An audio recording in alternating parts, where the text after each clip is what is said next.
बेटा। हाँ माँ, क्या हुआ? सब ठीक तो है ना? बेटा मुझे कुछ पैसे चाहिए, तेरे पापा की दवाई खत्म हो गई है, वो लानी है मुझे। और कुछ राशन भी खत्म हो गया है, वो भी ले आऊंगी मैं। ये लो माँ, 10,000 रुपए हैं। जो भी खर्च हो खर्च कर लेना, उसके बाद बचे सो अपने पास ही रख लेना, आगे काम आ जाएंगे आपके। विनय, ये तुम क्या कर रहे हो? तुम्हारी हिम्मत कैसे हुई मेरे हाथों से पैसे छीनने की? माँ जी, अब बहुत हो गया। कमाए मेरे पति और उड़ाए आप सब। ये क्या बोले जा रही हो तुम? वो माँ है मेरी। आज मैं जो कुछ भी हूँ उन्हीं की वजह से हूँ। सुनिए जी, इन्होंने जो किया वो इनका फर्ज था। कोई एहसान नहीं किया हम पे। आगे हमारे भी तो बच्चे होंगे, हमें भी उनके लिए करना पड़ेगा। अ, विनय बेटा, तू रहने दे। मैं कहीं ना कहीं देख लूंगी, कुछ इंतजाम हो ही जाएगा। नहीं माँ, मेरे होते हुए आपको पैसे के लिए चिंता करने की कोई जरूरत नहीं है। बेटा रहने दे, अब तेरी अपनी भी तो गृहस्थी है, तेरे अपने भी तो खर्चे हैं। माँ, ये लो, पापा की दवाई है इसमें, और मैं राशन भी ले आया हूँ। सच बेटा, तू अपने पापा की दवाई ले आया? बेटा विनय, मुझे तुझ पर गर्व है कि तू मेरा बेटा है। वरना आजकल तो लोग शादी के बाद बदल जाते हैं और माँ बाप की तरफ ध्यान भी नहीं देते। ये मेरे पति भी ना, मेरे लाख मना करने के बाद भी अपने घर वालों पर खर्चा करते ही रहते हैं। माँ, आप परेशान मत होइए। आपको कभी भी कोई भी परेशानी हो, आप मुझे खुलकर बता सकती हो। माँ, मैं आपसे बहुत प्यार करता हूँ, मैं आपको उदास नहीं देख सकता हूँ। बेटा, मैंने पिछले जन्म में बहुत अच्छे कर्म किए होंगे जो तू मेरा बेटा बना। हाँ माँ, आपका इतना अच्छा पैसा कमाने वाला बेटा है तो इतना तो मस्का आपको लगाना ही पड़ेगा। सुने ना, अब बस करो। आजकल तुम बहुत ज्यादा बोलने लगी हो। मेरा पैसा मेरी मर्जी, मैं चाहे जहाँ खर्च करूँ। तुम कौन होती हो बोलने वाली? क्या कहा आपने? मैं कौन होती हूँ? मैं कहती हूँ ना, मेरा मुंह ज्यादा मत खुलवाइए आप। अगर मैं इस घर में शादी करके ना आई होती ना, तो आज भी आप 10,000 रुपए वाली ही नौकरी कर रहे होते। इस घर में जो भी सामान दिख रहा है ना, वो मेरे पापा ने दिया है दहेज में। इस घर में तो कुछ भी नहीं था। बस सुने ना, बहुत हो गया। सुने ना, मैं मानता हूँ कि तुम्हारे पापा ने मेरी मदद की थी, लेकिन मैंने तुम्हारे पापा की पाई पाई चुका दी है। देखिए जी, आप मानो या ना मानो, लेकिन जो भी आज हो आप ना, वो मेरी वजह से ही हो। और आज आप मुझ पे ही धौंस दिखा रहे हो।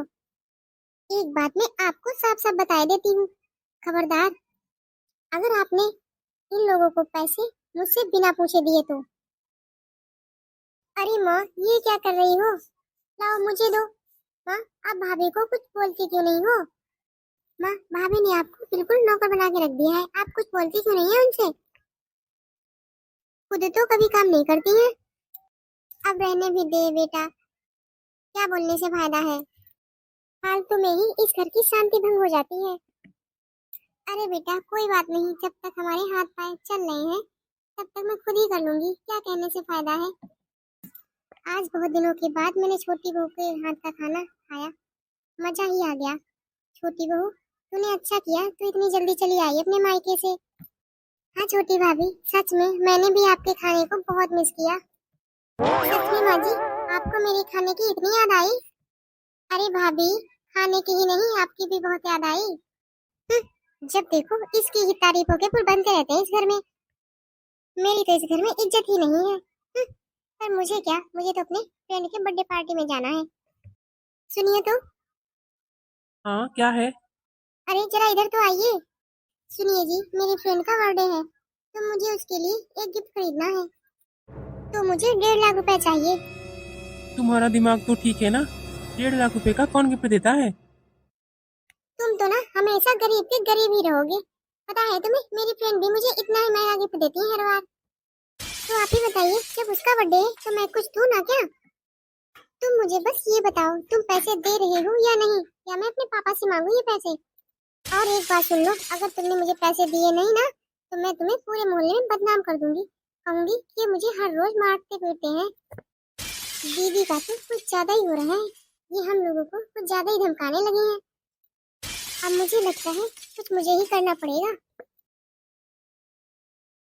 हेलो अंकल, मुझे आपसे कुछ जरूरी बात करनी है दीदी के बारे में।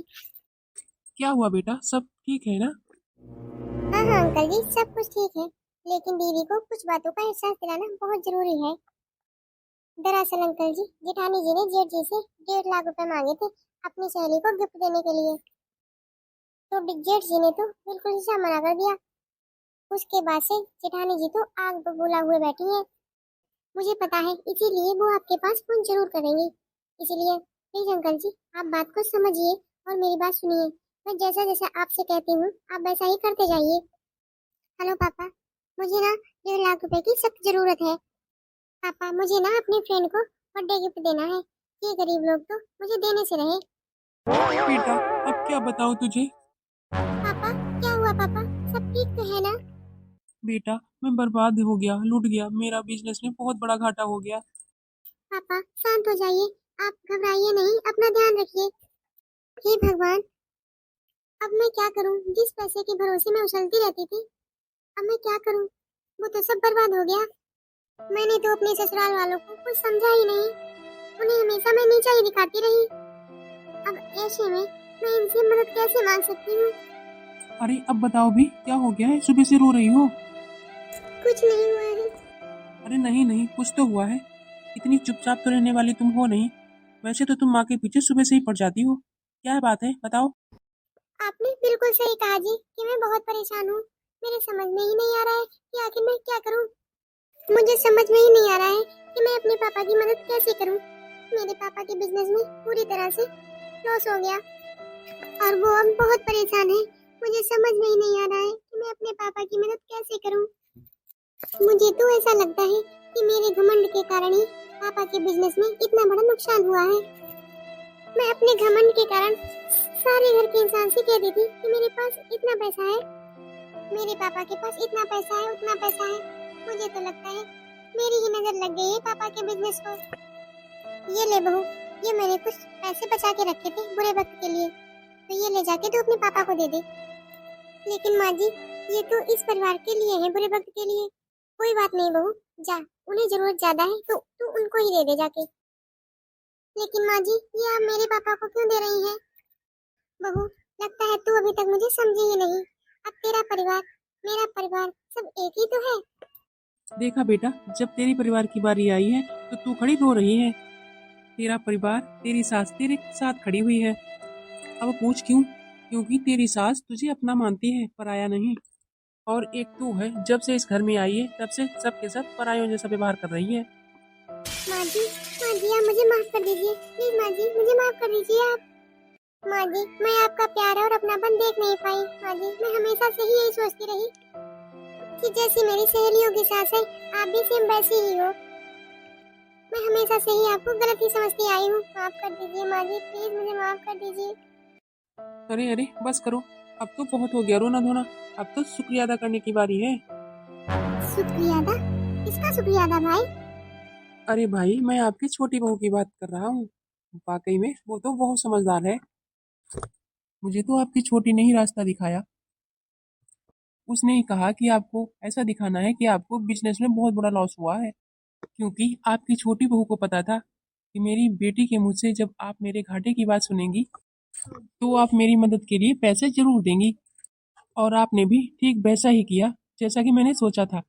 आपने मेरी बेटी के हाथ में अपने बचाए हुए पैसे रख दिए मेरी मदद करने के लिए, जिससे कि मेरी बेटी की आंखें खुल गईं। अरे मैं तो कहता हूँ, ऐसी बेटी भगवान सबको दे। सही कहा भाई साहब आपने। मेरी छोटी बहू बहुत समझदार है वाकई में। छोटी, मैं तेरा एहसान जिंदगी भर नहीं भूलूंगी। तूने मेरी आंखें खोल दी। टाइम रहते